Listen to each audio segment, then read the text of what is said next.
عسكري مغربي ومقصود كل عسكري مغربي الله وطني وسلطاني.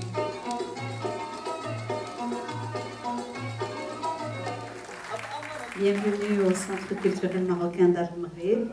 En ce beau dimanche ensoleillé, je voudrais prendre un moment pour souhaiter à toutes bonne fête des mères. Un gros applaudissement pour toutes les mamans présentes dans la salle. Merci. Mesdames et messieurs, chers partenaires, chers invités, amis de la culture et de la mémoire, c'est avec une immense joie et une profonde émotion que nous vous accueillons aujourd'hui pour ce brunch causerie organisé en partenariat avec l'Association Mémoire et Dialogue et l'Institut musulman de Montréal autour d'un thème aussi précieux que symbolique, Voix du Maroc pluriel entre Haketia et mélodie judéo-marocaine. Ce moment fort s'inscrit dans le cadre de la 3e édition des rencontres culturelles Brise patrimoniale, un rendez-vous que nous avons souhaité comme un espace vivant à la croisée des générations et des sensibilités, pour faire dialoguer les héritages, raviver la mémoire et faire vibrer les multiples voix du Maroc. Et quelles plus belles illustrations de cette richesse que les voix judéo-marocaines, porteuses de traditions musicales, spirituelles, linguistiques et mémorielles, témoins d'un lien indéfectible entre nos compatriotes juifs et leur patrie d'origine, le Royaume du Maroc. À travers la Haketia, ce parler judéo-espagnol, au charme très singulier, empreint de tendresse, d'humour, de poésie et de douceur familiale, et à travers les mélodies judéo-marocaines qui résonnent encore dans les maisons, les chœurs et les fêtes, les souvenirs, c'est toute une dimension de notre identité collective que nous faisons revivre aujourd'hui. Une mémoire affective et sonore qui nous relie à un passé assumé, à un présent à partager et à un avenir à construire ensemble. Le Royaume du Maroc s'est façonné dans la rencontre, le respect mutuel et la coexistence. Il a su faire de sa diversité une force, mais aussi un fondement. Sous l'arbre au Maroc, comme je le dis toujours, tous ces enfants ont leur place, qu'importe leur origine, leur religion ou leur langue. Musulmans, juifs, amazirs, sahraouis, citadins ou ruraux ont tissé au fil des siècles un tissu identitaire exceptionnel, où la diversité ne divise pas, mais unit et élève. Cette cohabitation harmonieuse, longtemps enracinée dans notre quotidien, fait aujourd'hui la singularité du royaume, souvent cité en modèle de tolérance et de vivre ensemble. C'est cette richesse humaine, spirituelle et culturelle que nous célébrons aujourd'hui. C'est cette pluralité harmonieuse que le monde admire et que notre pays a su préserver, parfois contre vents et marées. Ce moment que nous vivons ensemble est aussi le fruit d'une vision royale éclairée. Sa Majesté le Roi, Mohamed VI, que Dieu l'assiste, n'a eu de cesse d'inscrire dans les actes ce Maroc de la reconnaissance, de la fidélité et de la justice mémorielle.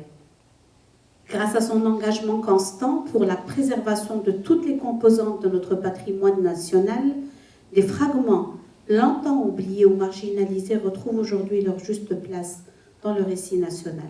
La Constitution de 2011 consacre cette vision en affirmant que l'identité marocaine est une et indivisible, enrichie de ses affluents africains, andalous, hébraïques, amazirs et méditerranéens. Il s'agit là d'un acte fondateur, porteur de paix intérieure, de réconciliation avec la mémoire et de projection vers un avenir fondé sur le respect de toutes nos appartenances. En tant que Marocaines et Marocains, où que nous soyons dans le monde, nous avons aujourd'hui un double devoir, celui de mémoire mais aussi celui d'engagement. Préserver ce patrimoine, c'est préserver la dignité d'un peuple pluriel. Le transmettre, c'est offrir aux jeunes générations les clés pour comprendre d'où elles viennent, pour mieux savoir où aller.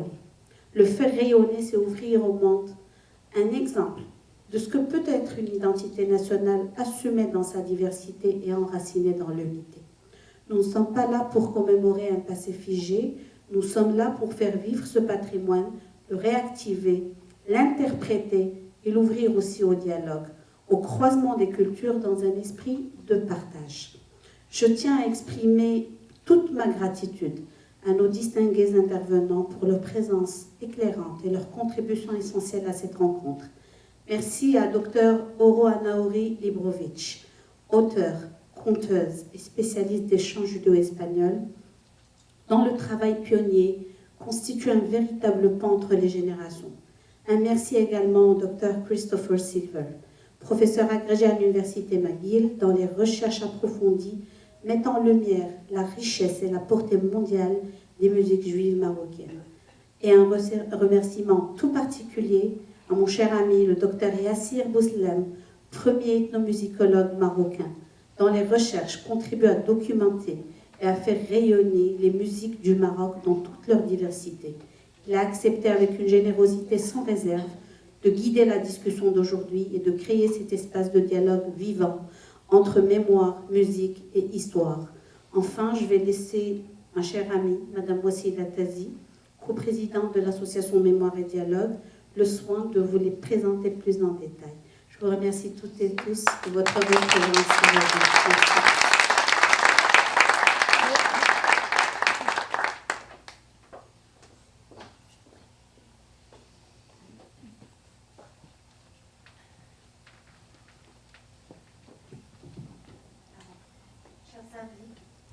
Chers compatriotes, au nom de l'association Mémoire et Dialogue, je vous souhaite la bienvenue. Marhaba bikoum, Maloukhaba. J'espère que vous avez apprécié les pâtisseries marocaines. Tout était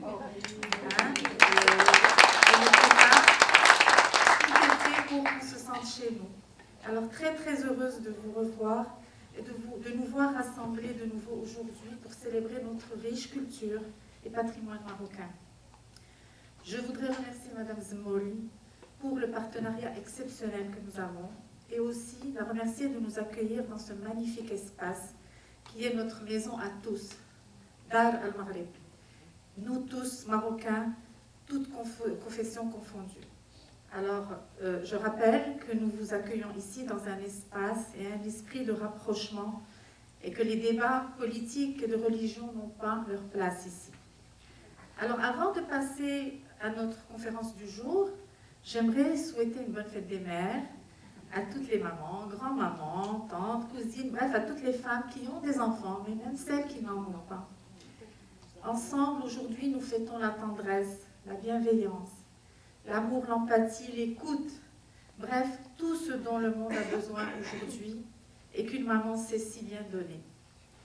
Et pour l'occasion, la circonstance d'aujourd'hui, Madame Yolande Amzalag, que je remercie, présidente de la Fondation Samir Maghrebi, nous a gentiment proposé de nous interpréter un morceau de la chanson Omrina Nensek Yamama de notre grand Samir Maghrebi. Elle sera accompagnée du violoniste virtuose Erwin Sebak.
ربيتي فيا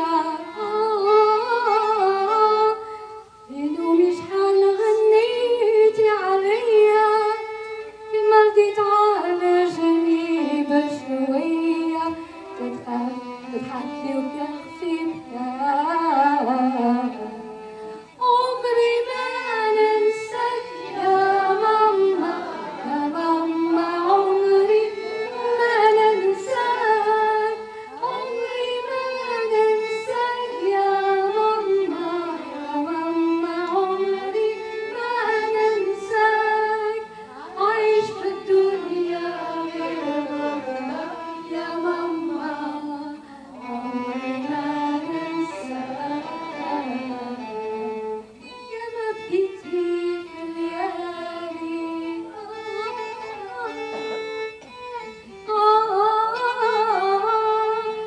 بعد انترف وانتي عليا خيالي لا تشكي وصبر على بالي يا عزيزتي يا محزاني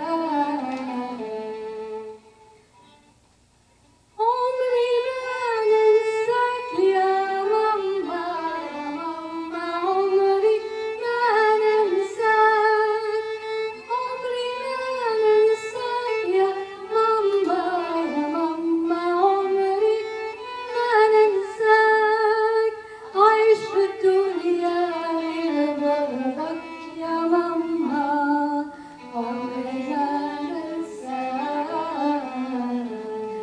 أبكيت وقلبي حزين يا ماما غيرك ما إلي حنين نتوحشك ونقول وينك وين أجيني غيرك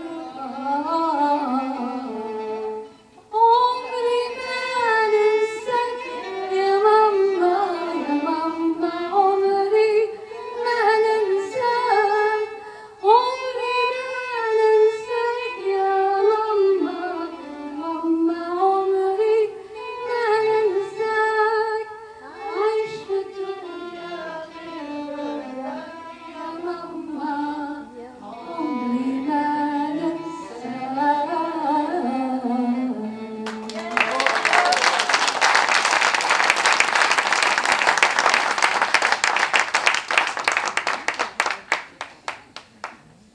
Alors, merci Yolande, merci beaucoup, merci Hervé. Alors, maintenant, je souhaiterais vous présenter nos panélistes. Mais d'abord, je vais vous présenter d'abord le musicien Erwin Sebag, que vous avez entendu, qui a accepté gentiment d'être parmi nous aujourd'hui. Erwin Sebag est un violoniste et directeur musical montréalais, passionné par les musiques et rythmes issus des traditions orales, ainsi que par les musiques d'improvisation. Formé au violon classique dès sa jeunesse, son style musical mêle les influences classiques à ses racines séfarades marocaines, enrichi de divers styles nord-africains. Il a étudié les musiques savantes arabo-andalouses au Maroc, ainsi que le folklore ladino et klezmer, auprès de plusieurs maîtres et professeurs. Erwin a dirigé et organisé de nombreux concerts dans le cadre de festivals montréalais, notamment le festival séfarade, aux côtés de la célèbre conteuse Oro Anaouri que je vais vous présenter, pour qui il a assuré également la direction musicale d'un album de contes. Il a également participé et dirigé des concerts dans plusieurs maisons de la culture de Montréal. Et puis en 2014, il a pris part au Festival du monde arabe avec la compositrice montréalaise Hélène Angel. En 2017, il a été élu président du conseil d'administration de l'Association des Amis de la musique andalouse de Montréal, un organisme culturel sans but lucratif dédié à la promotion de l'art andalou. Il y a participé évidemment en tant que violoniste. Il a étudié la musique classique sous la direction de différents professeurs du conservatoire de l'université McGill et à l'école musicale Vincent d'Indy, autodidacte au piano. Il joue également de plusieurs instruments à cordes tels que le banjo et la guitare. Titulaire d'un baccalauréat en sociologie, ainsi qu'un diplôme d'études supérieures en technologie à l'université Concordia. Je vous prie de l'applaudir.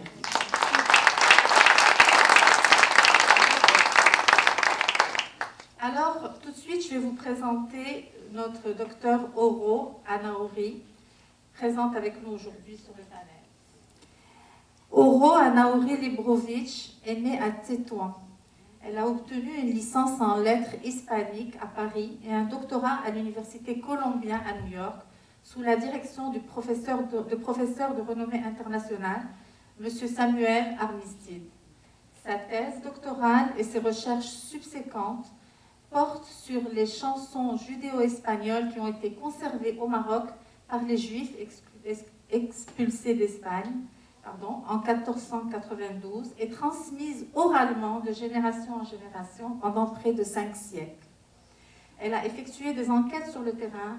Elle a enregistré ainsi 608 chansons de femmes originaires du nord du Maroc, vivant en Espagne, au Venezuela, au Canada, en Israël et à New York. Sa collection est préservée sur le site internet de la Bibliothèque nationale d'Israël, où l'on peut écouter les enregistrements des chansons de partout dans le monde. Oro a publié une vingtaine d'articles et 2 livres sur ce sujet et a présenté ses travaux lors de nombreux congrès internationaux. Elle dit avoir découvert la spécificité et l'originalité culturelle du Maroc quand elle s'est éloignée de son pays d'origine pour aller à Paris, New York et Montréal. C'est ce qui l'a poussée à entreprendre des recherches sur le patrimoine oral judéo-marocain. Et ainsi, après ses études, elle a fondé l'ensemble musical Gerinaldo avec Soli Lévy, Judith Cohen et Kelly Sultanama, afin de faire connaître et de diffuser ses chansons. Sous sa direction, Gerinaldo s'est produit au Canada, aux États-Unis, en France, en Espagne, en Israël et au Venezuela. Alors, elle a donné des spectacles au Canada, aux États-Unis, en France, en Angleterre, au Brésil, au Venezuela, en français, en anglais, en espagnol, en raquetia. Elle a enregistré des CD de contes, dont les 1001 airs et l'album bilingue français-anglais Naître est un miracle. En 2006, elle a reçu une médaille du roi d'Espagne pour sa contribution à l'étude et à la diffusion de la langue espagnole et de la culture judéo-espagnole. La communauté séfarade du Québec lui a décerné le prix de la culture séfarade. Je vous prie de l'applaudir.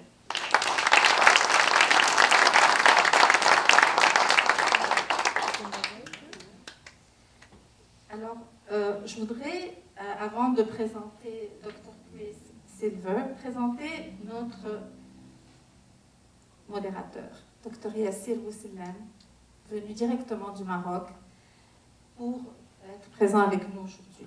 Alors, Dr. Yassir Bousselem est un violoniste, soliste, ethnomusicologue, premier ethnomusicologue marocain, dont le parcours s'inscrit au croisement de l'excellence artistique, de la recherche académique et d'une profonde exigence de transmission. Docteur en ethnomusicologie de l'Université Paris-Nanterre, il est rattaché au centre de recherche, le CREM, au sein du laboratoire d'ethnologie et de sociologie coopérative sous l'égide du CNRS. Spécialiste des traditions musicales, orales du monde arabe, il s'attache à penser la musique comme un espace de mémoire vivante, de transformation et de dialogue interculturel.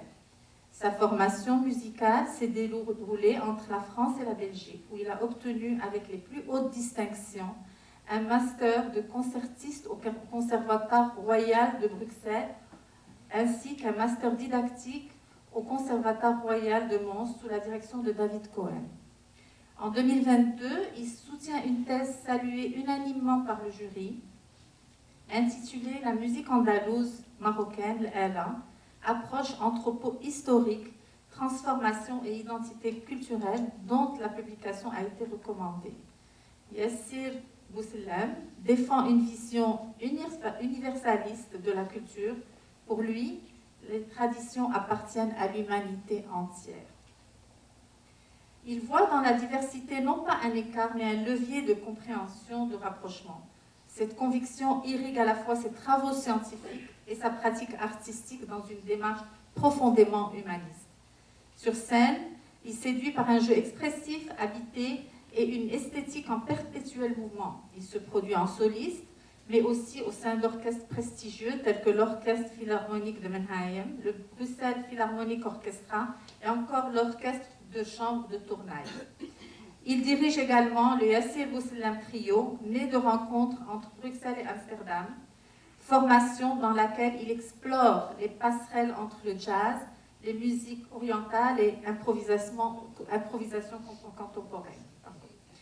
Son art a résonné dans les lieux parmi les plus emblématiques de la scène internationale, le Philharmonique de Paris, le Concertgebouw d'Amsterdam, le London Palladium, le Boulez Salle de Berlin, l'Opéra de Paris, entre autres. Il est régulièrement donc invité dans les festivals majeurs tels que Musique 3, Jazz à Bruxelles ou encore pendant les journées de la musique arabe de Berlin. Je vous prie d'applaudir.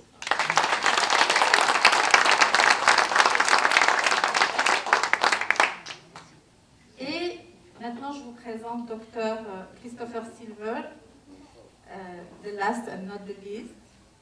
Alors, Christopher Silver est professeur agrégé de la chaîne d'histoire et de la culture juive de la famille Segal au département d'études juives de l'université McGill.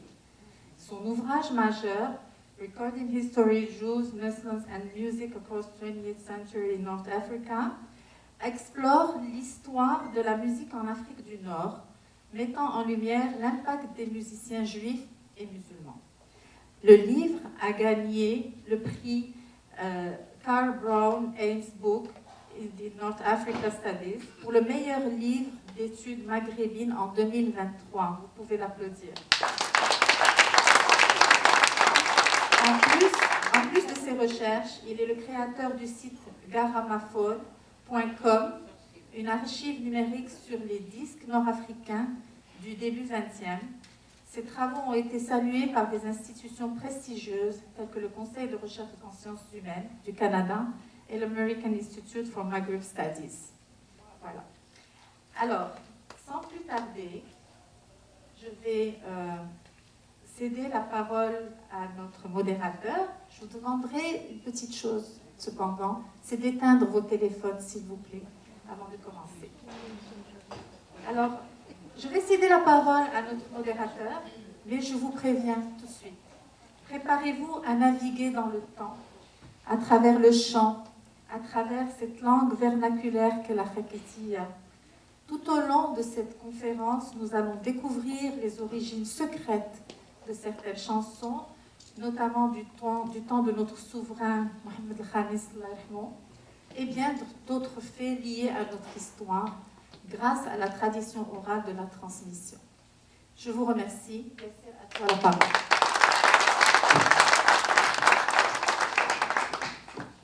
Mesdames et messieurs, bonjour. Salam, shalom.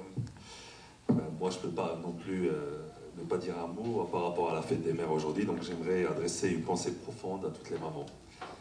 Source de vie, de courage et de tendresse. Merci.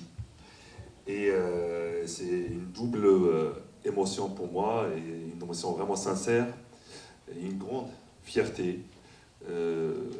C'est avec cette grande fierté que j'ai le privilège d'animer cette conférence, donc c'est un hommage sensible à notre héritage commun, et façonné par la richesse des cultures, des langues et des mémoires croisées.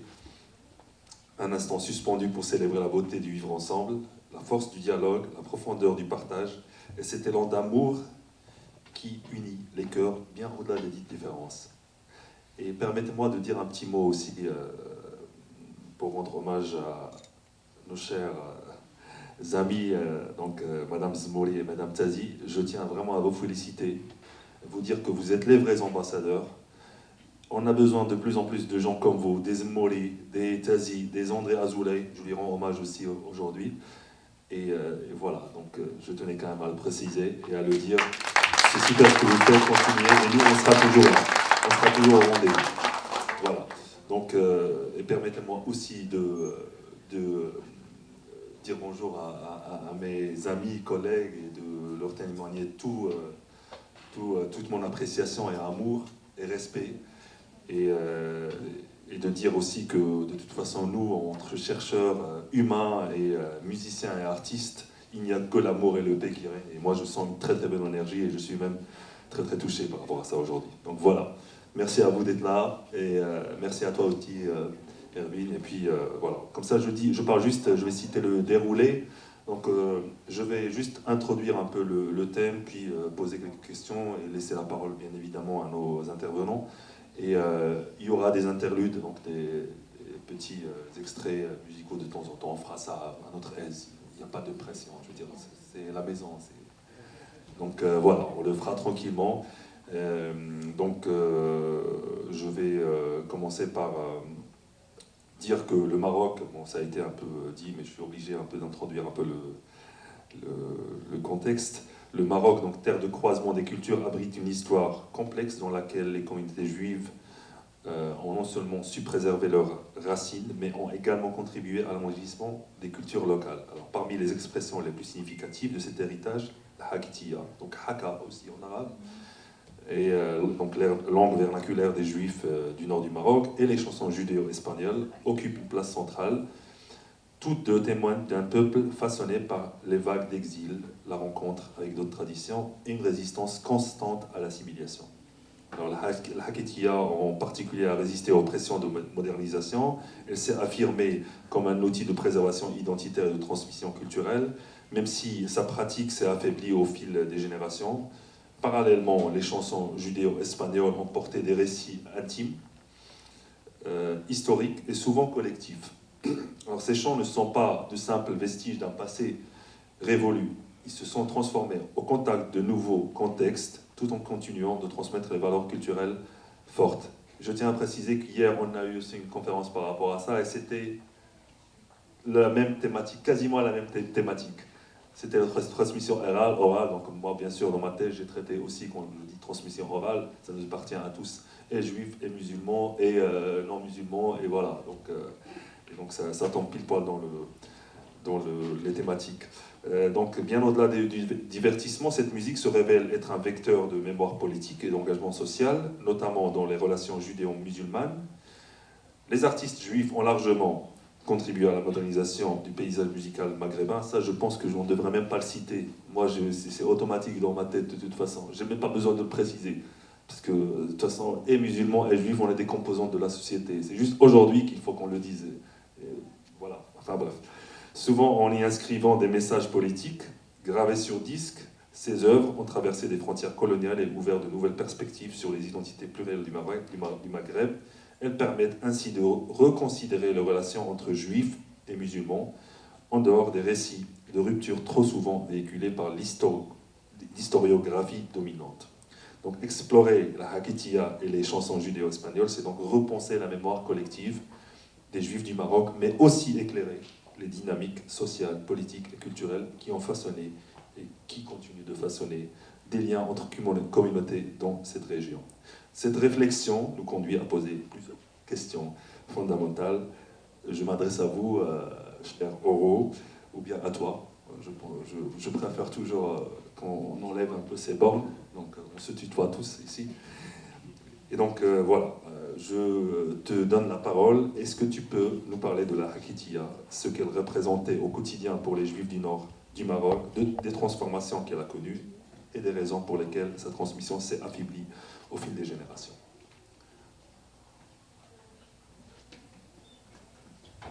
Alors, merci Yassir et merci évidemment à Dar el Maghrib, sa directrice, à Wassila, pour cette invitation. C'est une grande joie de se retrouver ici à Dar el Maghrib pour un événement qui réunit, disons, des Marocains de toute confession. Alors, en ce qui concerne la Hakitiya, la Hakitiya était la langue vernaculaire des Juifs du nord du Maroc jusqu'à la fin du XIXe siècle. Dès 1858, à l'issue de la guerre hispano-marocaine, quand les Espagnols ont établi une présence militaire à Tétouan en particulier, la Hakitiya s'est trouvée confrontée à l'espagnol contemporain. Alors, elle a commencé, dès cette époque-là, elle a commencé à s'hispaniser.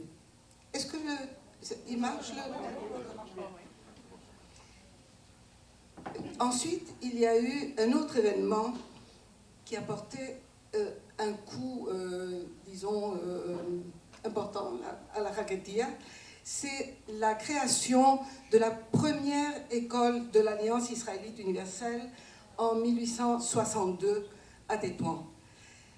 Alors, le français est devenu, avec l'Alliance, la langue de la culture, la langue du prestige, et la Haketia a été reléguée à un plan un peu inférieur. Et enfin, l'établissement du protectorat espagnol dans le nord du Maroc en 1912, là, vraiment, le choc entre, on va dire la rencontre entre la Haketia et l'espagnol contemporain a fait beaucoup décliner notre langue vernaculaire. Alors, d'abord, le terme Haketia a été trouvé pour la première fois dans un livre par écrit, dans un livre de Manuel Ortega, qui était un Espagnol et chercheur qui habitait à Tétouan, et qui a publié un livre, Los Hebreos en Marruecos, à Madrid en 1919, et c'est là qu'apparaît pour la première fois par écrit le terme Haketia. Mais il a été consacré un peu plus tard, en 1926, par le pionnier, celui qui est considéré comme le pionnier de l'étude de la Haketia de façon académique.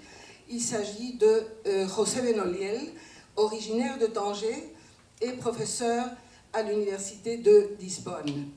Et c'est lui qui a commencé donc à étudier la Haketia. Il a publié plusieurs articles dans le Boletín de la Real Academia Española, une publication de grand prestige, et c'est lui donc qui a lancé les études sur la Haketia.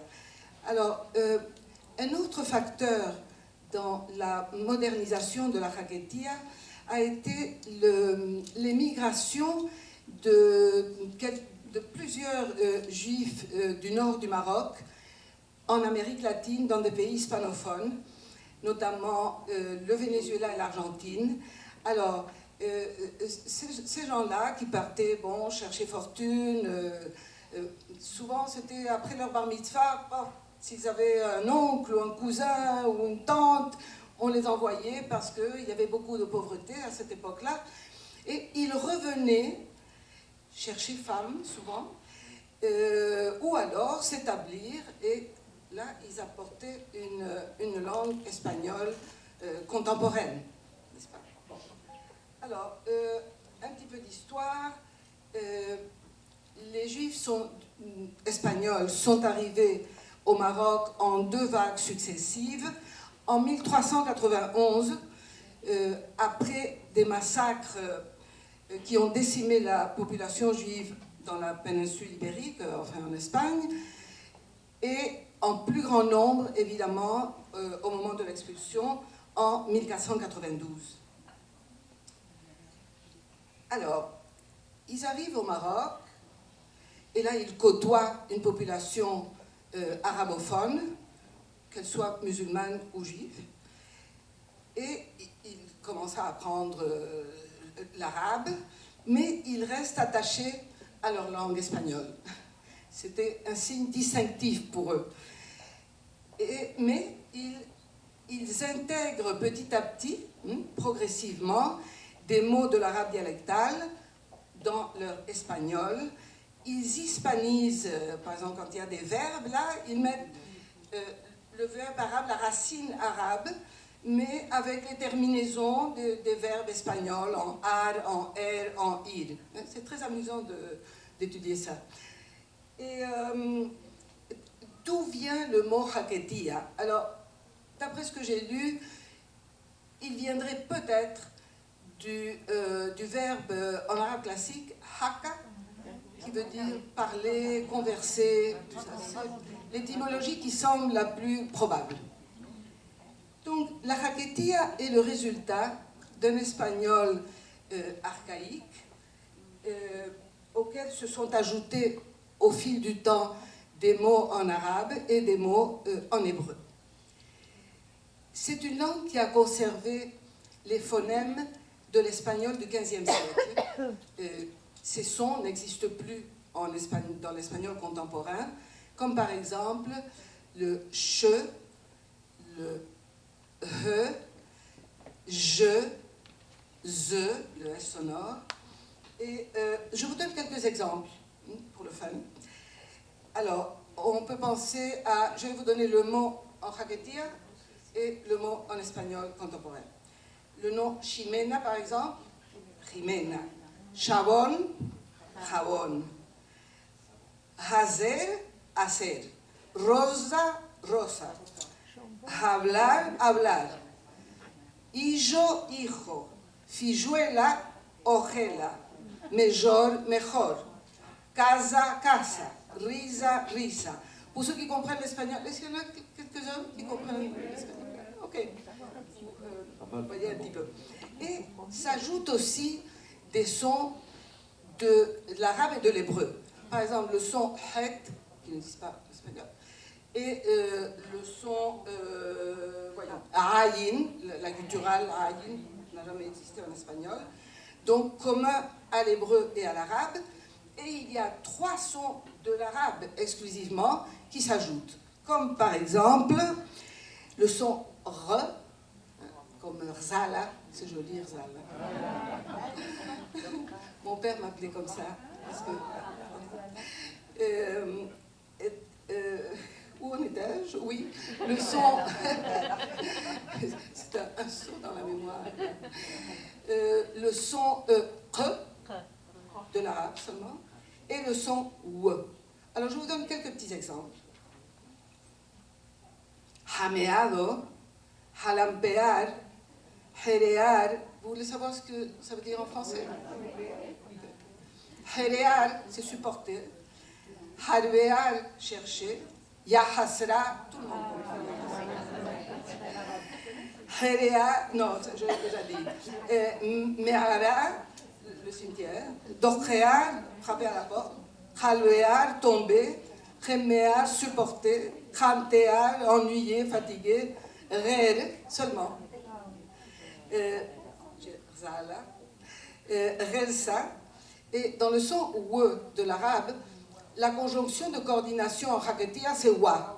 Wa ya está bien. Wa ya esto. Wa lo otro. C'est le son directement, le mot de l'arabe. N'est-ce pas? Et bueno, par exemple, wahsh, pour ceux qui comprennent la jaquetia, le wahsh, c'est la nostalgie qui nous prend de quelque chose d'antan. Et wahlear, c'est... Avec le mot arabe, ça n'a rien à voir, parce que ça veut dire monstre. Ou bien wahsha. On peut dire à quelqu'un, Les deux en arabe. Darija, on dit C'est ça le wahsh? Ok. D'accord. Et wahlear, c'est se trouver dans un pétrin.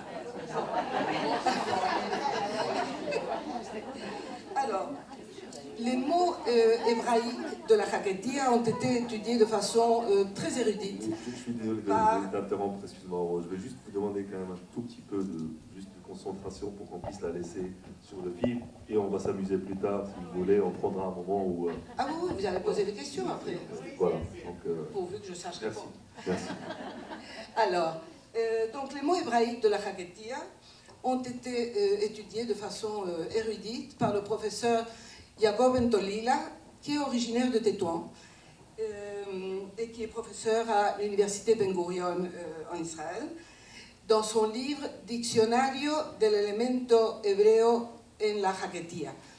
Ce livre a été publié en Espagne il y a 10 ans.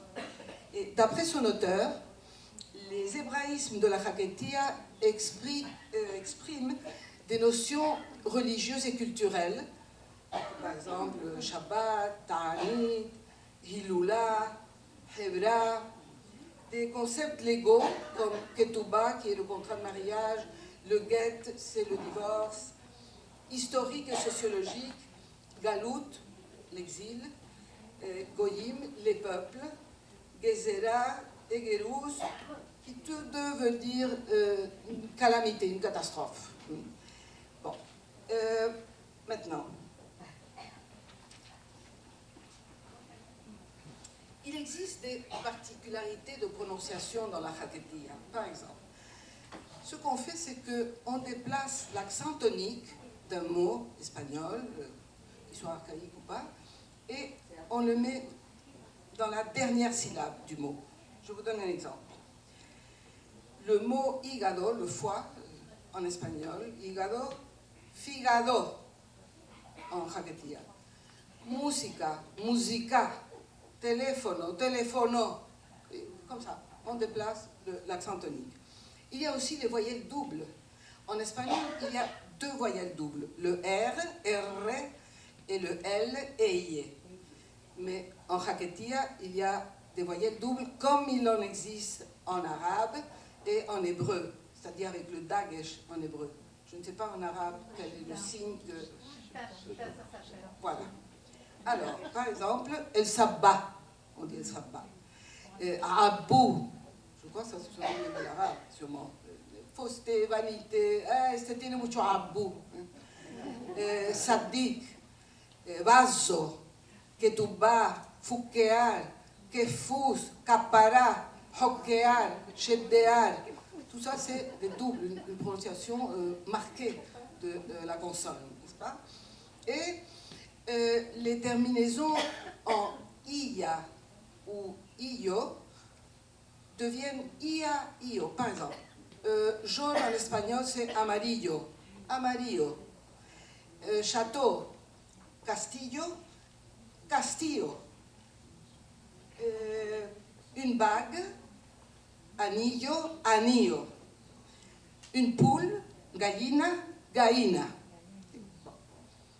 Les mots d'origine arabe ont été largement étudiés par le professeur Mohamed El Madgouri Mahataoui de l'Université autonome de Madrid. Je l'avais entendu dans le temps lors d'une conférence, et il est très érudit, ce monsieur. Et il note que parmi les empreintes de l'arabe, il y a des mots arabes qui ont conservé tout leur sens en Jaquetia. D'autres mots dont le sens est élargi. D'autres mots qui perdent une partie de leur sens primitif.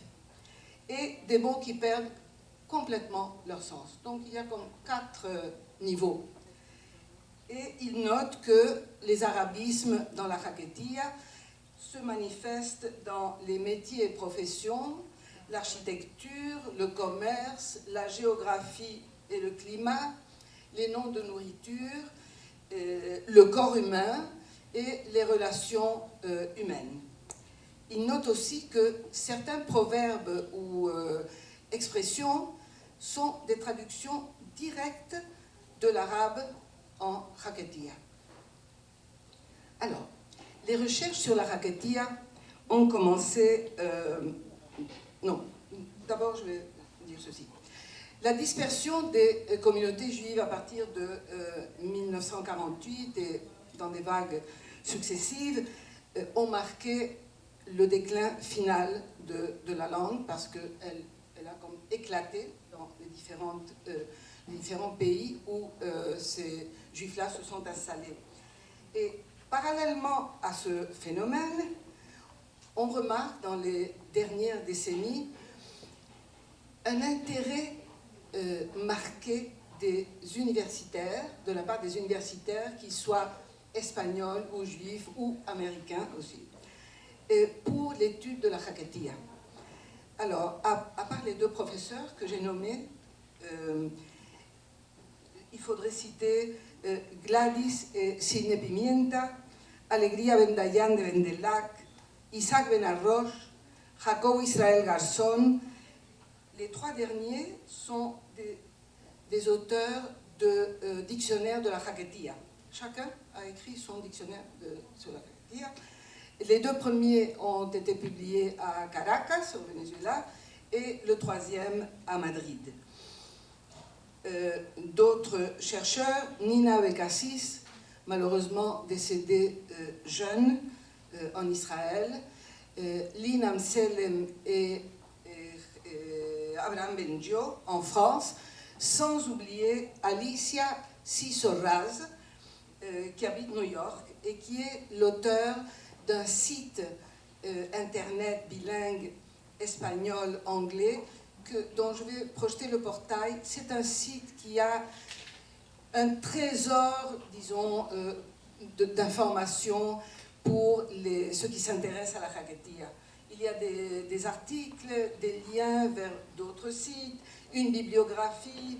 Vous allez voir ça dans 2 minutes quand je terminerai ma présentation. Et ce qui est intéressant, c'est qu'il y a eu un renouveau dans la Jaquetia. On a voulu donner une poussée, un revival, disons, par des artistes et des écrivains, dont la figure la plus importante, c'est celle de Solly Lévy, qui est décédé en 2021, qui était un cher ami et professeur. Solly a écrit des pièces de théâtre en Jaquetia qui ont été interprétées par l'ensemble musical Jedineldo, que j'ai créé et dirigé pendant près de 20 ans. Et les pièces, donc c'était des pièces musicales, des pièces en Jaquetia, mais avec la musique, avec les chansons judéo-espagnoles. Elles ont été présentées avec succès à Montréal, en Israël et au Venezuela. Solly a également fait un coffret avec 6 CD appelé La vida en Jaquetia, la vie en Jaquetia, para que no se pierda, pour qu'elle ne soit pas perdue. C'est une œuvre magnifique. Et il a aussi écrit ses mémoires en 2 volumes, El libro de Salomón. Elles sont écrites en Jaquetia. Alors, il faut que je mentionne, avant de vous montrer le portail d'Alicia, il faut que je mentionne un livre qui a été publié juste l'an dernier par Aviad Moreno, un professeur israélien, appelé Entwined Homelands, Empowered Diasporas, Hispanic Moroccan Jews and Their Globalizing Community. Ce livre a été publié à Indiana University Press. C'est un livre très intéressant où l'auteur trace en détail les différentes diasporas, les différents pays où les Juifs du nord du Maroc se sont établis. Et il a fait une étude très importante. Alors, je vais juste conclure en projetant le portail de Alicia.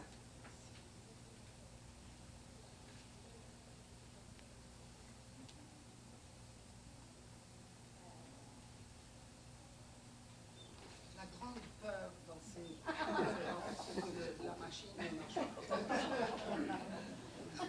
C'est vrai. Ça arrive tout. Et c'est pour ça que j'ai dit qu'il n'y a pas de pression. De toute façon, ils sont en train de boire le thé. D'abord, est-ce qu'il faut...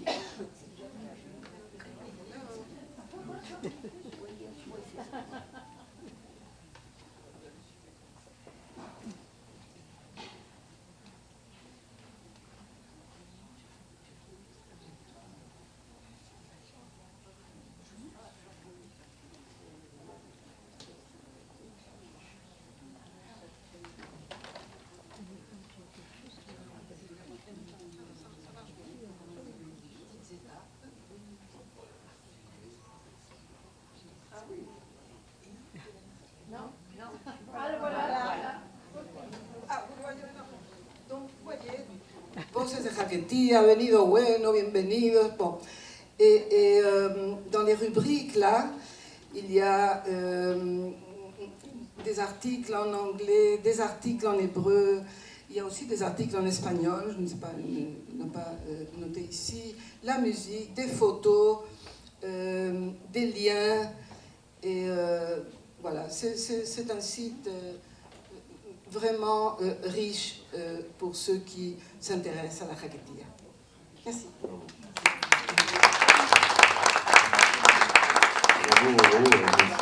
Merci beaucoup. Donc, moi, j'essaie de ne pas vous couper, de vous laisser vraiment à votre aise présenter. Moi, je propose qu'avant qu'on se dirige vers notre cher ami Chris, de profiter d'un petit moment musical. Et donc, ne vous inquiétez pas, de toute façon, on laisse on laisse les petites questions pour la toute fin. Parce que moi aussi, j'ai des questions comme vous, j'imagine. Donc, ne vous inquiétez pas, on fera le tour.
Erwin, là, avec oui, oui. Bon, je voulais quand même comme ça, on vous repose un peu, et puis on fait des interactions et tout ça. Je pense que si vous voulez bien les noter, et c'est juste pour qu'on puisse déjà présenter et la conférence, et puis je vous remercie pour votre compréhension. Oui, oui, oui. C'est comme ça qu'on fait à chaque fois. Autrement, parfois on reste sur les questions et on finit pas la conférence. Moi je pense qu'on peut intercaler comme ça, puis après voilà, donc Chris qui a déjà été présenté et que je remercie aussi à mon tour. Donc Chris, moi ma question c'est comment la participation des musiciens juifs à la scène musicale nationale remet-elle en question l'idée de séparation entre communautés et montre-t-elle comment la musique populaire peut être un espace de rencontre, de résistance et de recomposition identitaire au-delà des frontières religieuses. Et aussi comment la musique judéo-marocaine gravée sur disque modifie-t-elle les modes de transmission. Je pense que c'est vraiment dans le domaine et de conservation de la mémoire collective, notamment en équilibrant l'impact de la fixation sonore. Je te laisse présenter de toute façon, faire ta présentation et puis on en reparlera par la suite. Bonjour, ok, je vais essayer de brancher mon ordi en même temps. Hasni Ngoul, je suis anglophone, donc je m'excuse. Miskin Anna. لكن مشكلة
Bonjour.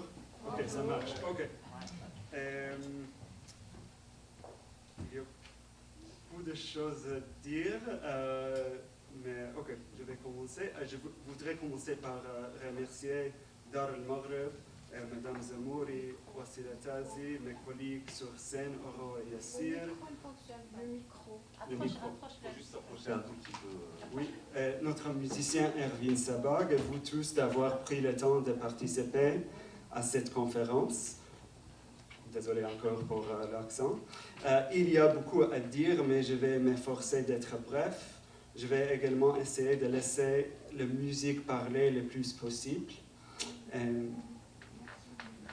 Si jamais il y a quelque chose que tu veux dire en anglais, je pense qu'il n'y a aucun problème, tu n'hésites pas. Si tu es plus à l'aise, il n'y a pas de problème. Mon livre soutient qu'interroger les relations de la musique à l'histoire nous aide à repenser l'histoire moderne du Maghreb, ainsi que les relations judéo-musulmanes qui s'y dédouanent.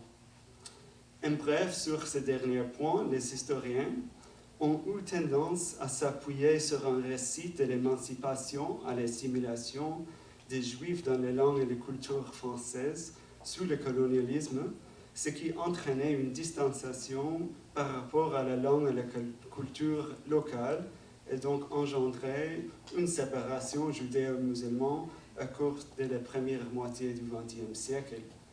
Une deuxième tendance a été d'étudier la musique comme un domaine à part de l'histoire et non comme un élément central de celle-ci. C'est clair? Okay. Pour quiconque connaît le Maghreb, l'idée de séparer la musique du passé, a fortiori du présent, devient rapidement une impossibilité. Enfin, pour revenir au premier point, celui de l'émancipation, de l'assimilation et de la distanciation, le domaine de la musique et le rôle important joué par les Juifs arabophones dans la création d'une infrastructure musicale moderne à travers le Maghreb, à tournant du XXe siècle, complique ces idées. Le mot moderne est ici important.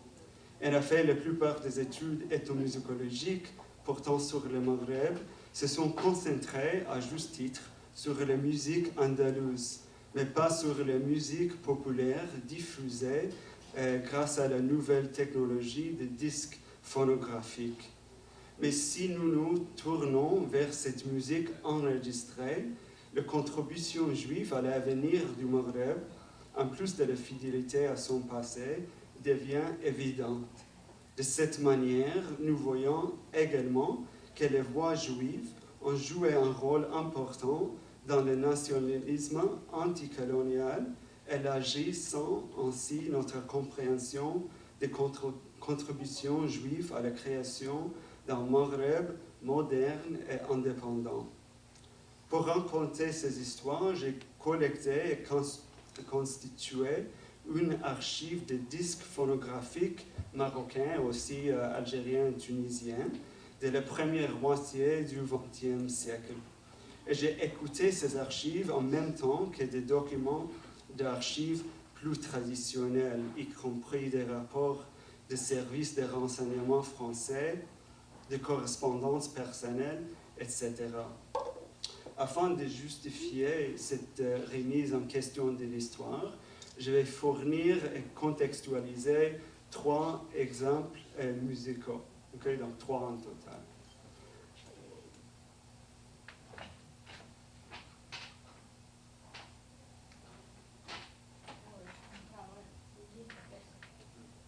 Je commencerai par fournir un récit standard de l'histoire nationale marocaine moderne, mais sans la musique. Okay? On commence sans la musique. Le 26 octobre 1937, le nationaliste marocain anticolonialiste Alel El-Fassi a été emprisonné sur ordre du résident général du Maroc, Charles Noguès. Depuis le délire berbère de 1930, Al-Fassi avait contribué à la formation d'un cercle d'activistes connu sous le nom de Zawiya en 1933, il avait contribué à la création du comité d'action marocain qui mettait en avant un programme de réforme pour les Marocains par un journal appelé Les Voix du Maroc, ainsi que par des manifestations de grève. En 1937, alors que le comité d'action comptait milliers de membres, Al-Fassi transforme l'organisation en Al-Hizb al-Watani li-Tahqiq al-Matalib, le Parti national pour la réalisation de nos droits. En septembre 1937, Al-Hizb al-Watani a pris la tête d'un mouvement de protestation à partir de Meknès qui s'est rapidement transformé en révolte générale. Dans le mois qui suit, des agents de la sécurité française arrêtent Al-Fassi et l'envoient à Sahara. À début du mois de novembre 1937, Al-Fassi est transféré encore plus loin dans le Sahara avec d'autres membres importants de son cercle nationaliste, dont Mohamed Al-Yazidi. Du Sahara, Al-Fassi est emmené par avion à Gabon, en Afrique centrale, où il passait les décennies suivantes en exil politique. Les responsables du protectorat tentent de faire taire Al-Fassi et Al-Hizb al-Watani. Ajoutons maintenant la musique. Le 27 octobre 1938, presque un jour pour jour après l'arrestation d'Al-Fassi, Yves Sicot, directeur des affaires politiques à Rabat, envoya une lettre confidentielle au chef du contrôle civil et aux généraux les plus hauts placés dans tout le Maroc, mettant en garde contre une nouvelle menace musicale en, et je cite, disque subversif relatif à Alal al-Fassi, fin de citation, qui menaçait de réduire à néant le silence temporaire du mouvement nationaliste par les officiels du protectorat. Dans sa lettre, Sicot écrit, et je cite encore, « Il me rapportait qu'un chant arabe, comprenant des allusions très nettes à l'exil de Alal al-Fassi, a été enregistré sur des disques dont un certain nombre d'exemplaires ont été distribués récemment dans les Médina. » Fin de citation. Il a demandé à un responsable politique et militaire d'enquêter sur l'origine du disque, sur le thème d'Al-Fassi et sur le mécanisme de sa distribution. Quelques jours plus tard, le rapport commence à affluer. Le 2 novembre 1938, le contrôleur civil de Rabat fait savoir à Sicot qu'il a identifié le disque défendant la cause d'Al-Fassi comme étant, et je cite, « par 2 ou 3 qui va à Sahara, enregistré en Algérie il y a environ un an et chanté par Ma'alem Lili L'Abbasi. » Fin de citation. Les paroles semblent concluantes.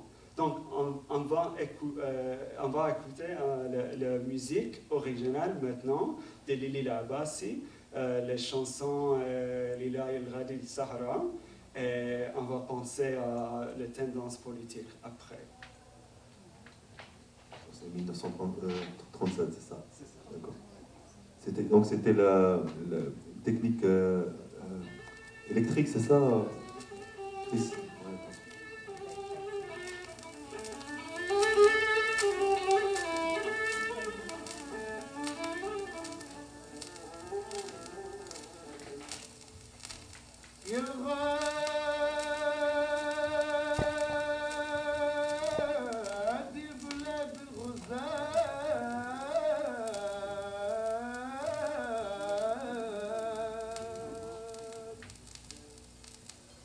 الغد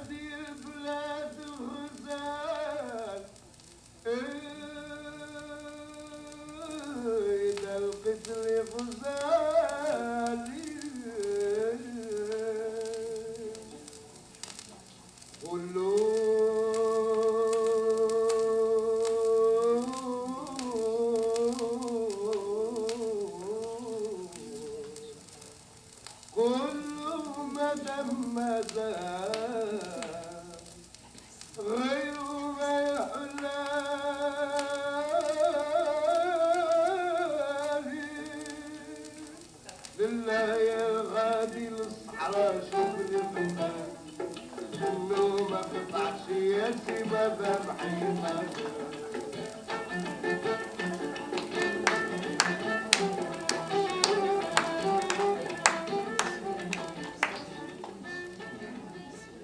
connaissez les chansons? Oui, super, ok. Et c'est magnifique, cet enregistrement, il est vraiment magnifique. Qui c'est qui chantait? Lili Abassi, مشهورة. Alors attendez l'explication. معلم Lili Abassi, bien sûr. Je suis juste désolé, je sens la frustration et je m'en excuse. Mais pour l'instant, je suis le premier, le seul à poser des questions et je vous assure que je prendrai toutes vos questions plus tard, juste pour qu'on puisse un peu... Désolé, j'aime pas faire le sale job. Ok. J'ai compris qu'il y a la question, c'est qui Lili Abassi. Ok. Ma'alem Lili Abassi, bien sûr, est le célèbre musicien juif algérien d'origine marocaine qui a enregistré une centaine de disques et révolutionné la musique populaire arabe entre les deux guerres mondiales. En tant que citoyen français, les autorités françaises ont supposé qu'il serait favorable à projet colonial.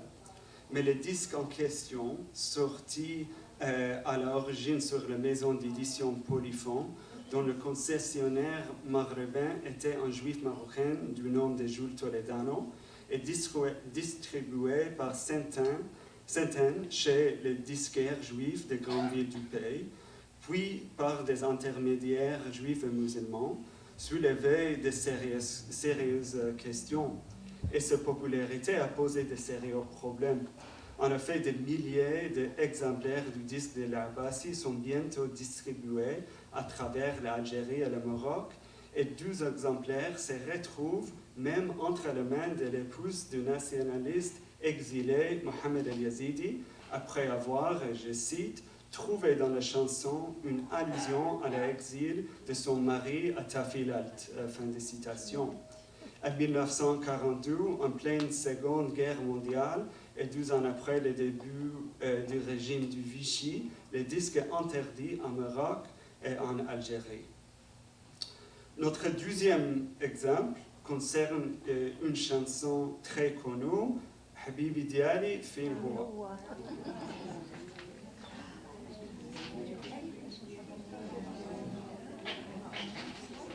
C'est difficile de voir, mais ça c'est un disque de Zohar Al-Fassia.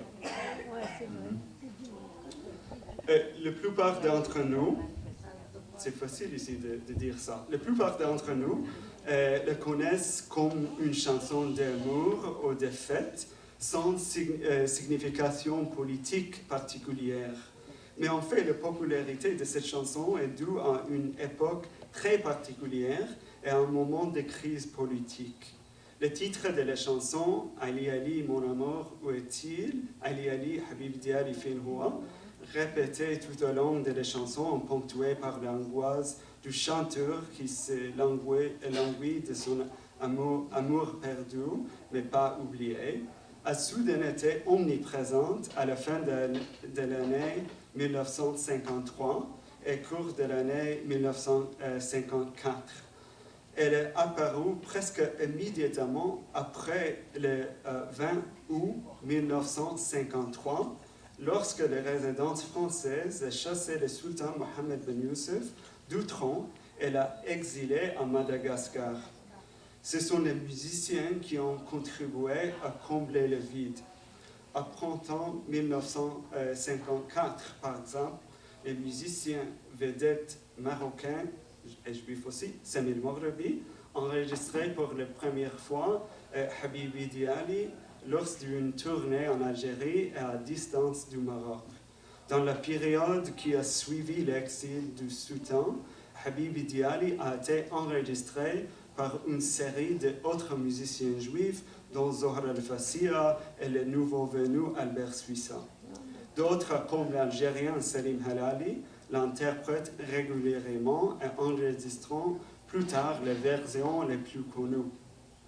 La popularité de la chanson tient en grande partie à son refrain qui, dans le contexte de la fin de l'année 1953 et de l'année 1954, est perçu par le public comme une allusion à Sultan en exil, Habibi Diali Finhour.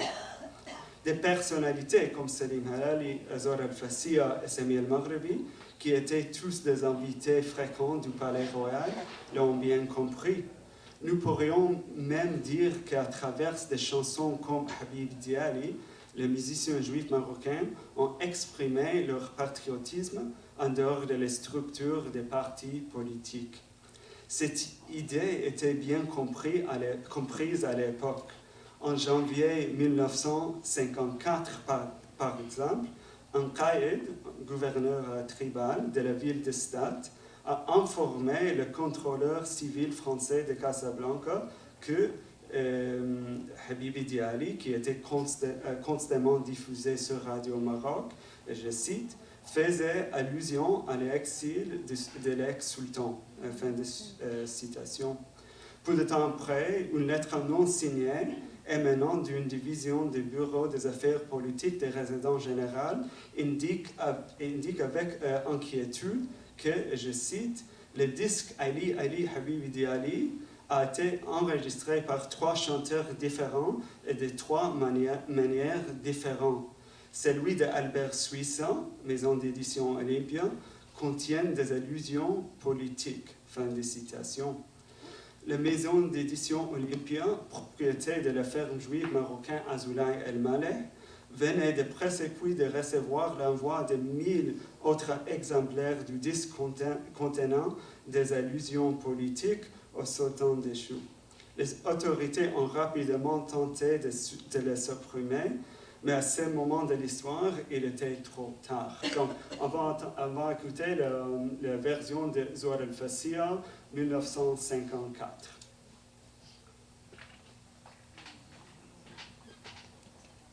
وانا فيليب مع زهرة الفتية وجمعتها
Je conclurai par un troisième et dernier exemple.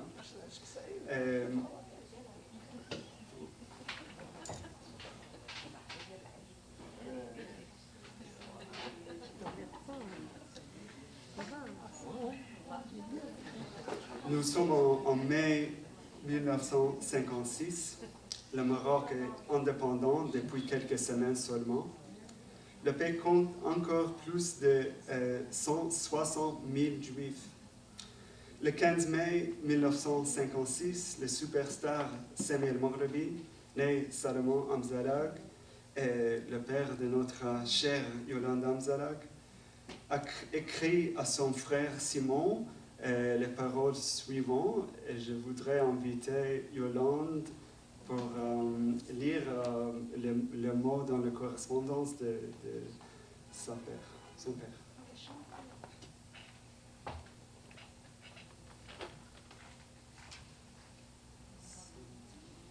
Merci, Chris.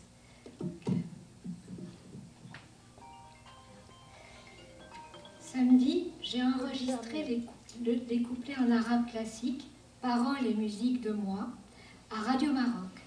Chant militaire à la gloire de Sa Majesté, Son Altesse impériale, la liberté marocaine et les forces armées royales dont le défilé a eu lieu hier et au cours des émissions duquel ce fut l'unique chanson marocaine présentée aux auditeurs de la radio à l'occasion du premier défilé de l'armée marocaine. Les compliments affluent et les commandes de disques aussi. D'ailleurs, je me hâterai de l'enregistrer et le lancer le plus tôt dans le commerce marocain où il fera fureur avec l'aide de Dieu.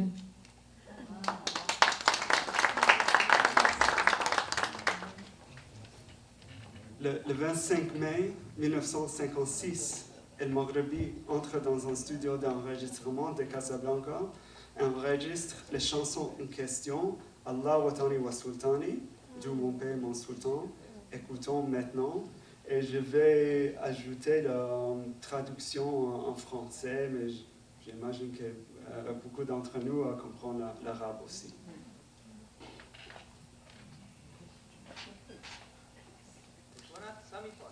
سامي المغربي.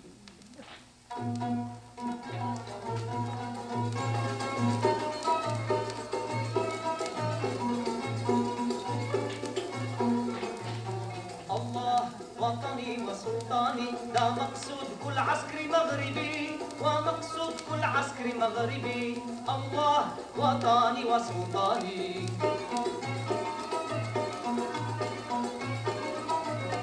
بأمرك يا ربنا الرحمن، بأمرك يا ربنا الرحمن، وبفضلك يا سيدنا السلطان، وبفضلك يا سيدنا السلطان، وبجود زعماء الوطن مغربنا مستقل وهاني.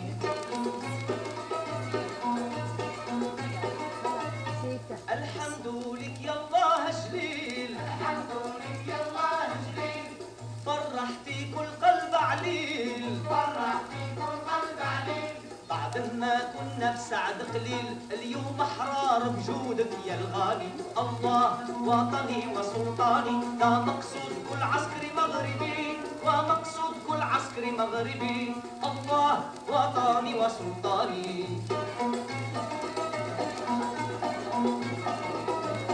يا ولاد المغرب يا شجعان، يا ولاد المغرب يا شجعان، اتحدوا عيشوا في الأمان، اتحدوا عيشوا في الأمان. حبوا وطنكم يا شبان، المغرب يا عز الأوطان.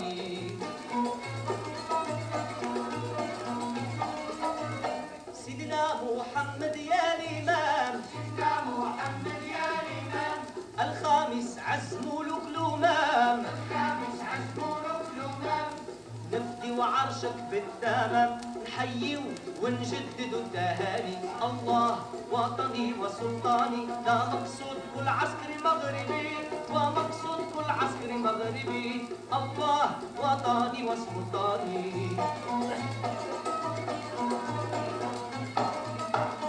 مولانا الحسن يا آمرنا، مولانا الحسن يا آمرنا، عن أمرك طول ما عشنا، عن أمرك طول ما عشنا. نفدي وسومك يا رايس جيشنا، ربنا ينجيك يا رقيق المعاني.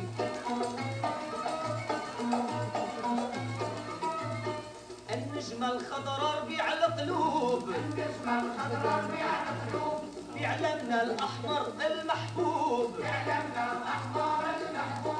رايتنا العليا بالمرغوب بحماها عايش كل وطني الله وطني وسلطاني لا مقصود كل عسكري مغربي ومقصود كل عسكري مغربي الله وطني وسلطاني.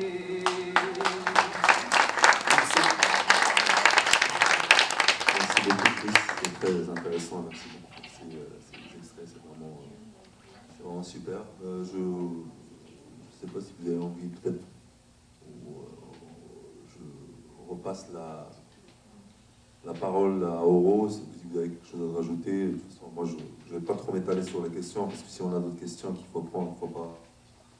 Ouais, faut qu'on gère un peu le temps, donc voilà. N'hésitez pas si vous avez quelque chose à rajouter.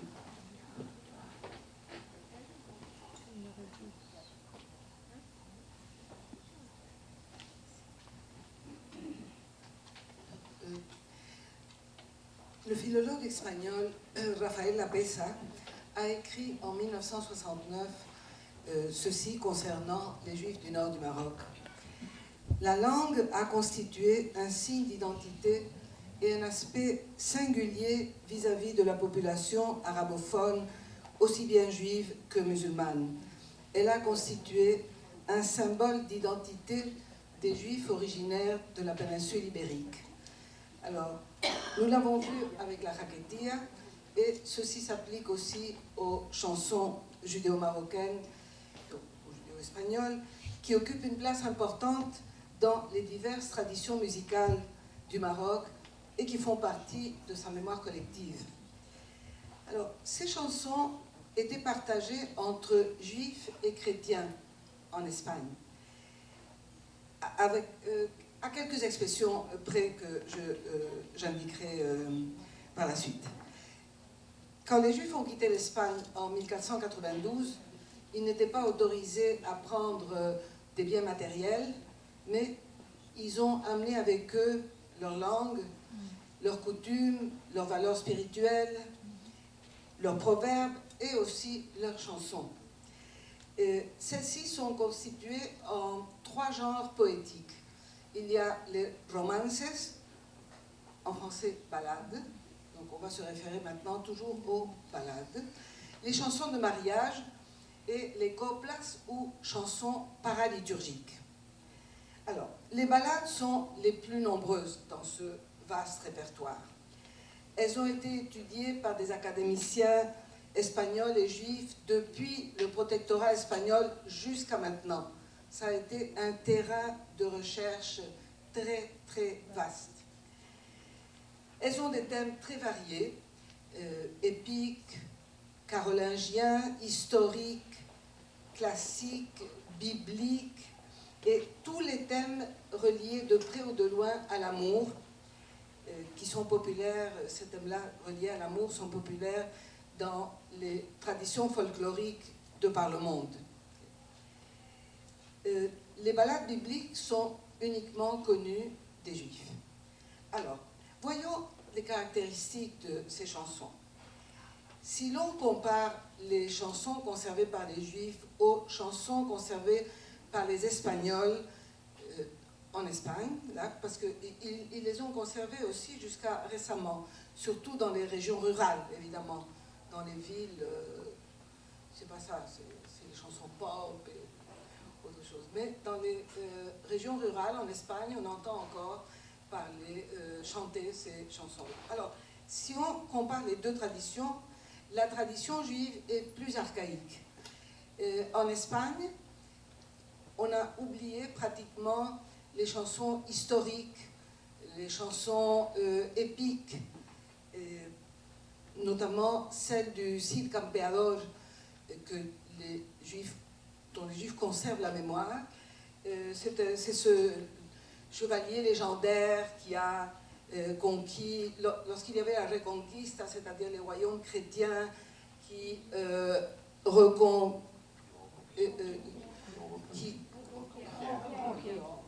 c'est assez simple. Bon, vous avez compris. compris. Ils étaient en lutte avec les royaumes arabes et ils essayaient de reconquérir le terrain. Alors, ce Cid Campeador était donc une figure historique nationale. Eh bien, les Espagnols les ont oubliés, mais les petites juives du Bellac, là, elles ne savaient pas du tout qui était ce... Mais elles continuaient à chanter ces chansons-là. Étonnant. Alors, ce qui est intéressant, c'est qu'on peut comparer les versions juives avec les versions du 15e et 16e siècle. Alors, je vous explique comment. À cette époque-là, il y avait un engouement dans la cour royale, des rois catholiques, entre autres, et dans les élites, de chansons populaires. D'un coup, ils aimaient entendre ces chansons populaires. Et alors, certains écrivains, certains poètes ont fait des anthologies de ces chansons. Ce qui fait qu'on peut comparer les versions séfarades aux chansons originales. Et on voit qu'elles sont beaucoup plus proches de la chanson originale que la même version qui court en Espagne. Donc c'est l'archaïsme de cette tradition. Une autre caractéristique de ces chansons sont les dénouements heureux, ce qu'on appelle les happy endings. Alors, les chansons espagnoles ont des valeurs chevaleresques, des valeurs d'antan où on punissait l'ennemi par la mort, une femme adultère par la mort. C'était assez sanglant. Il y a des chansons qui sont sanglantes. Le micro. Mais alors, Oro. pour les juifs, Le micro. le micro ne marche pas? Non, plus mal. Le micro. Vous l'avez fermé par inadvertance. Oh, voilà, merci. Je vous en prie. Si on ne les avait pas, qu'est-ce que je fais? Et donc, on était joué les épisodes sanglants. Alors, dans le judaïsme, la valeur suprême est la vie. Ce qui fait que le récit, le même récit, va se colorer encore.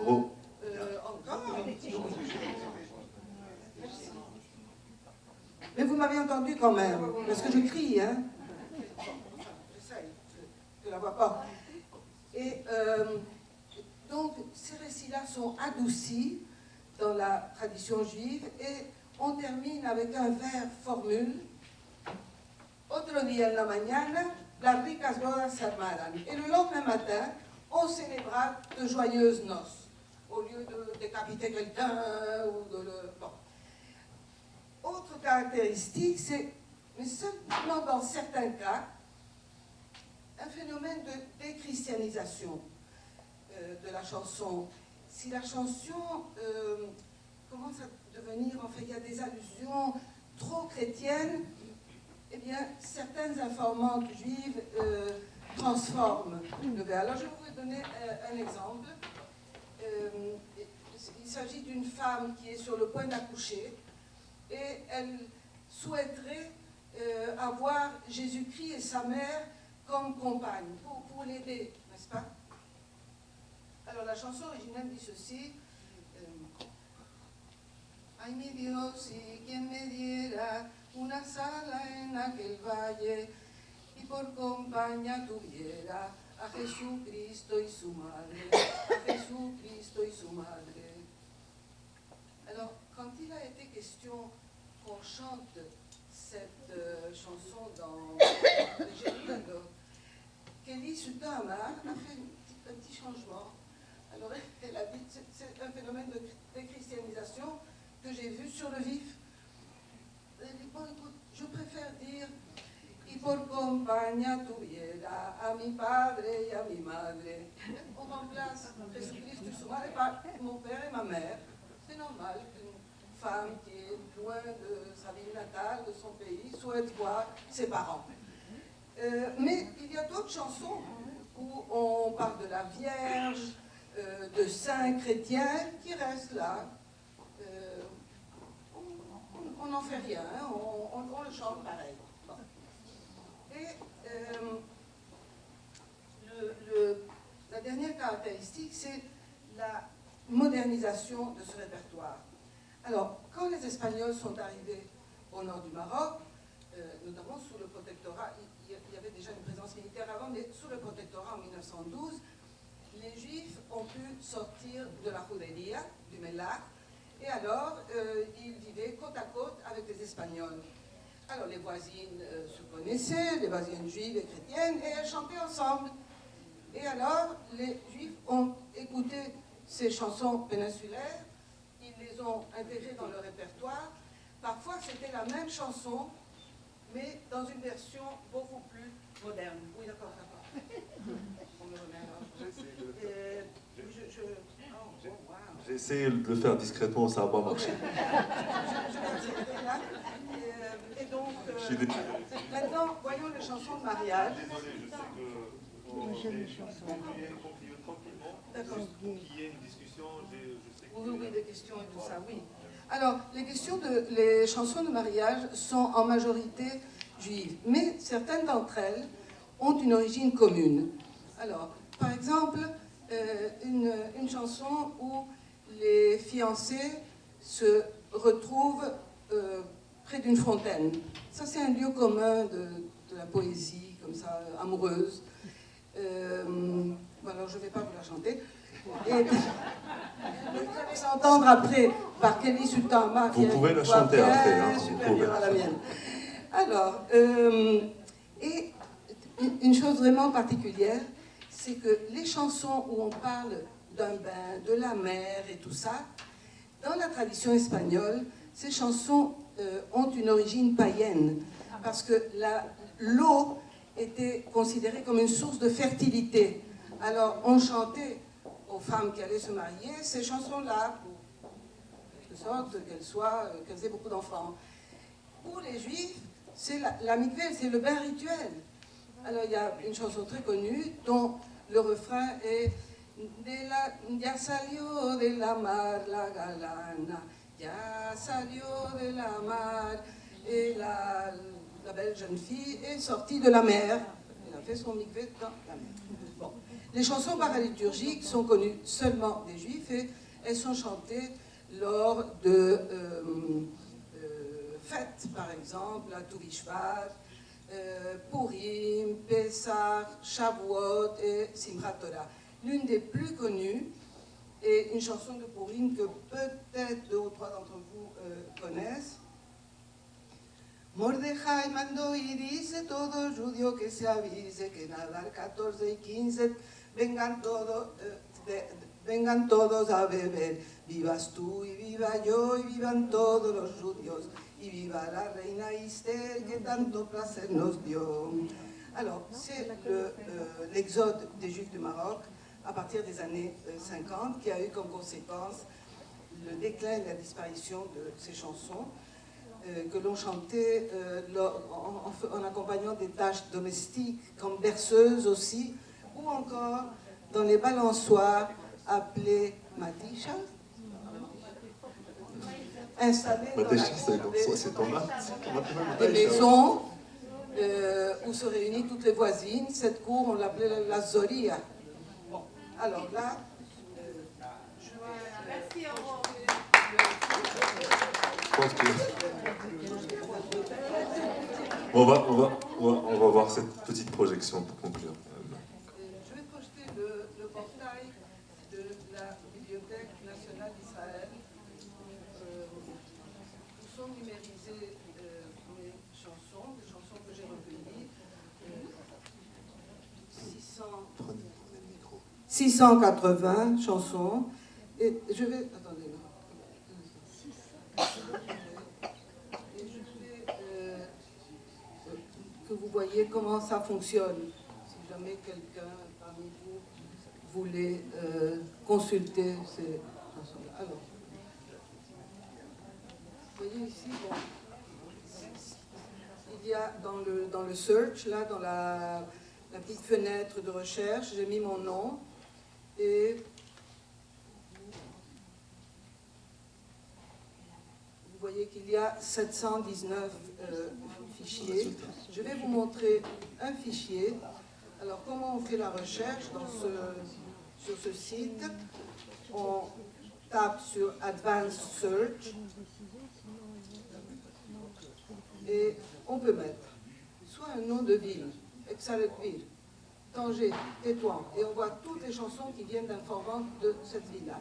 Ou si vous connaissez une informante, le nom de l'informante, ou si vous connaissez le nom d'une chanson, eh bien c'est ce que je vais faire ici.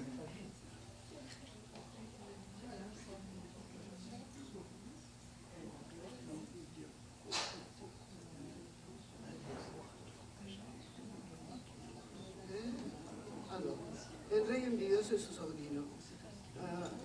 Alors, il y a 11 résultats, parce qu'il a été chanté par différentes informantes.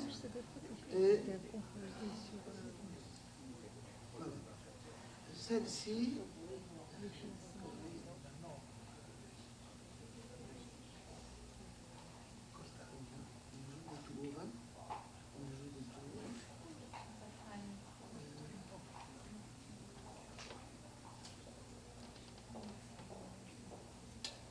celle-ci m'a été chantée par ma mère, qui a été ma première informante. Alors là, quand on tape là, vous voyez la barre, oui, du son. Là, vous avez les titres des chansons et la barre de son pour les écouter. Et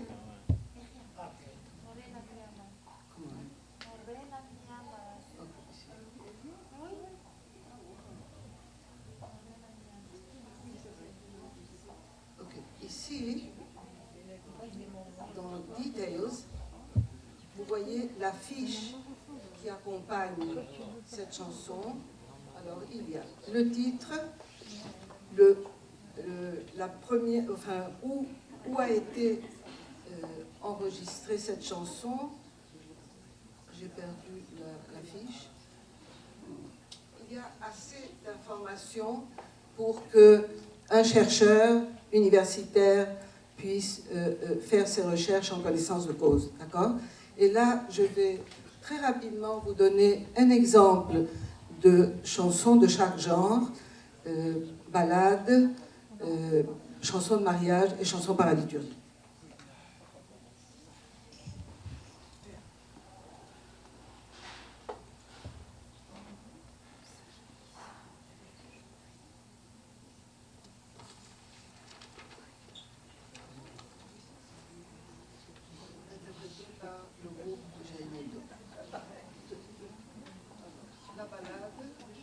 C'est le mari qui revient de guerre. Ça, c'est un thème universel.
Charlie Hendry. Bon, ça c'est les Oro, ça c'est les 5 minutes à la marocaine, comme on dit, à la très marocaine.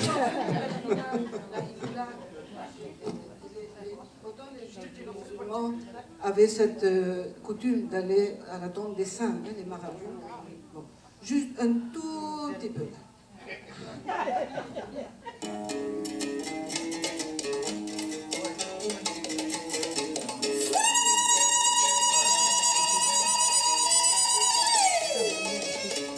¿A dónde va?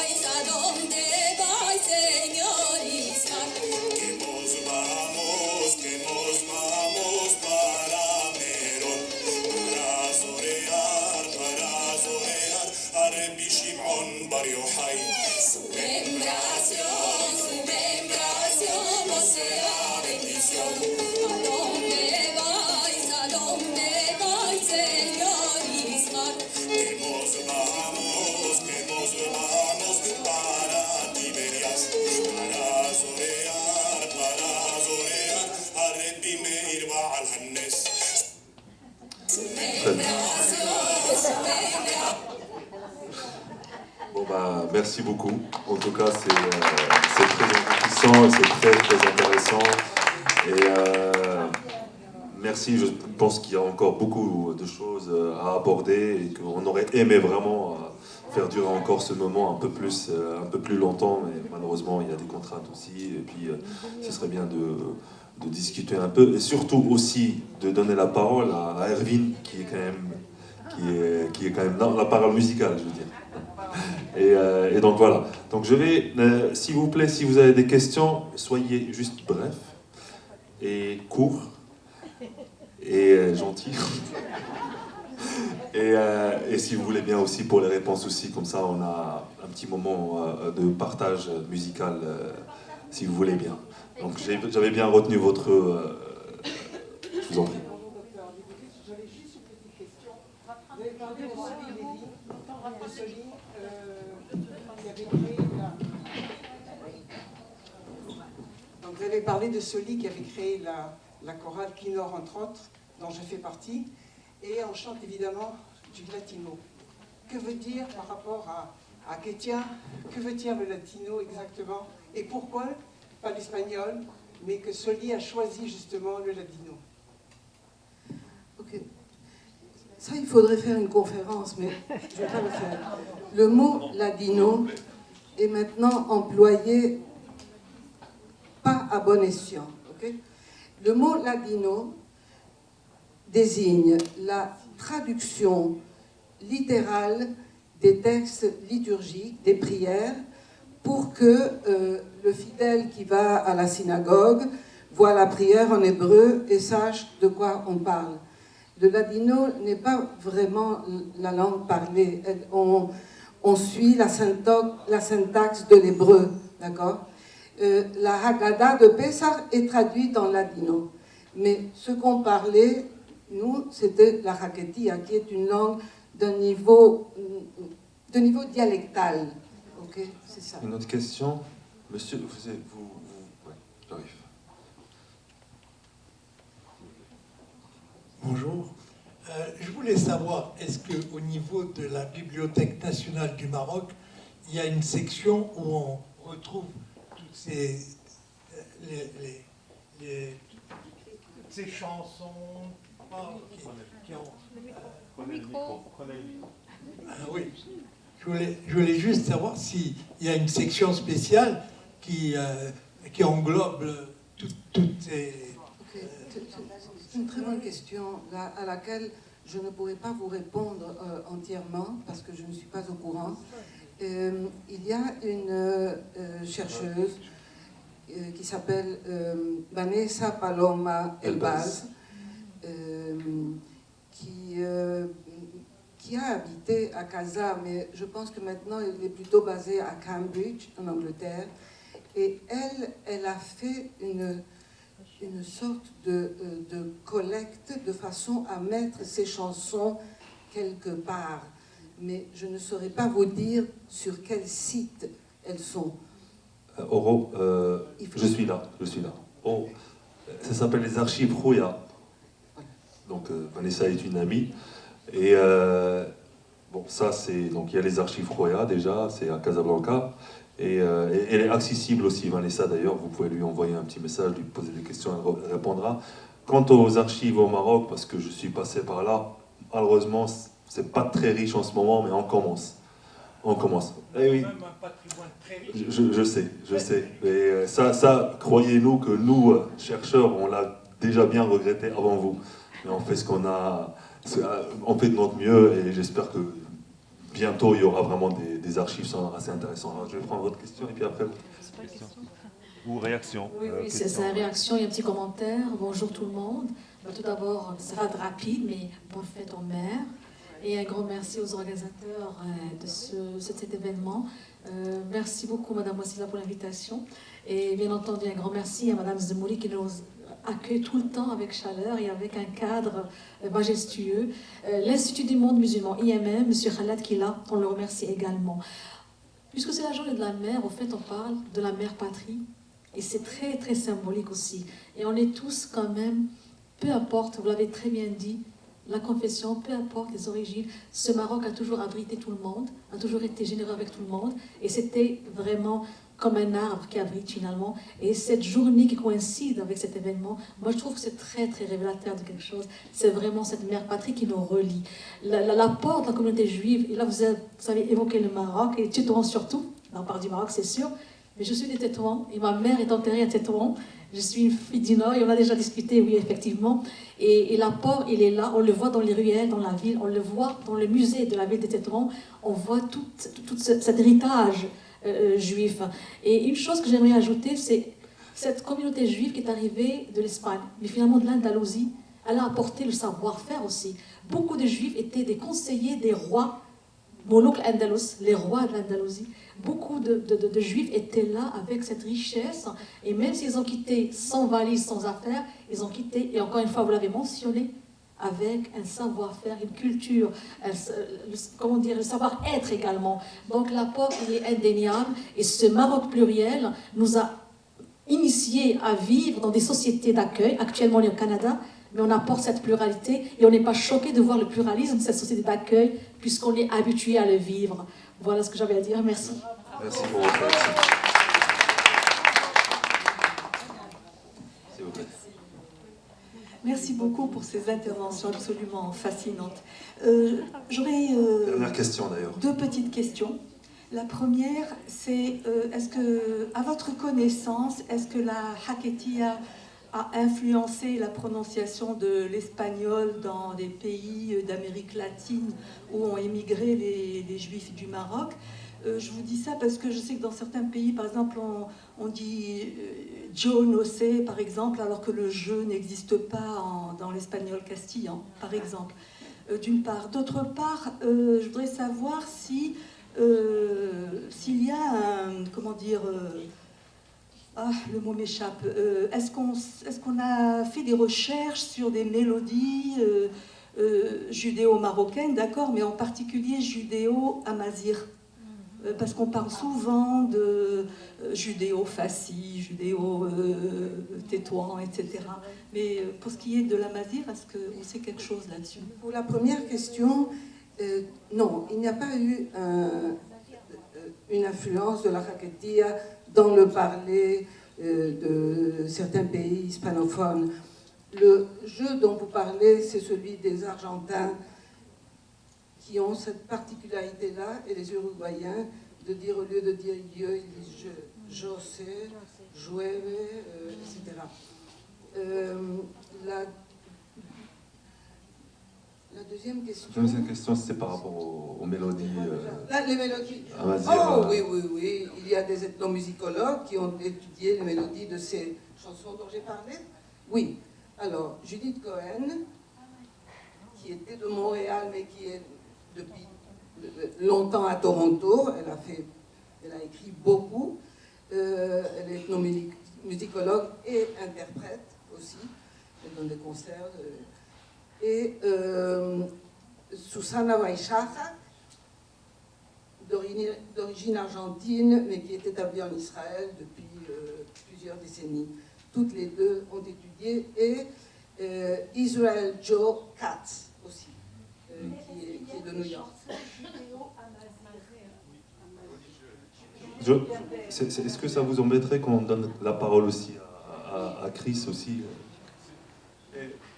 En bref, oui, il y a des chansons judéo-amazigh, mais en général, c'est juste pour dire, ça c'est vraiment le début de ces recherches.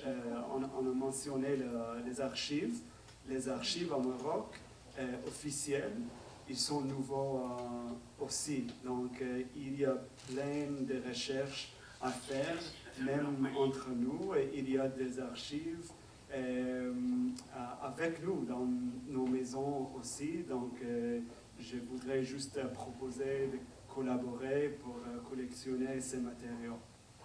Et moi, je vais rajouter, pour finir aussi, qu'il y a le fonds sonore Gallica, donc, qui est très très riche, et pour répondre à votre question et à la vôtre, monsieur.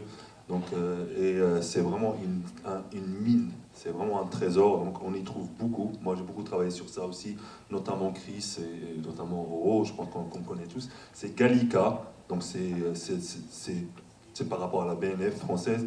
Et vraiment, il y a des trésors. Vous allez écouter des chansons d'il y a 130 ans, 140 ans. C'est vraiment impressionnant. Donc, je vous conseille vraiment, si vous le souhaitez, de vous rendre sur Gallica et ça va vous plaire, for sure, like we say in English. En tout cas, merci beaucoup. Merci pour vos questions, réactions. Merci beaucoup à nos amis intervenants. Merci aux organisateurs. Et on laissera la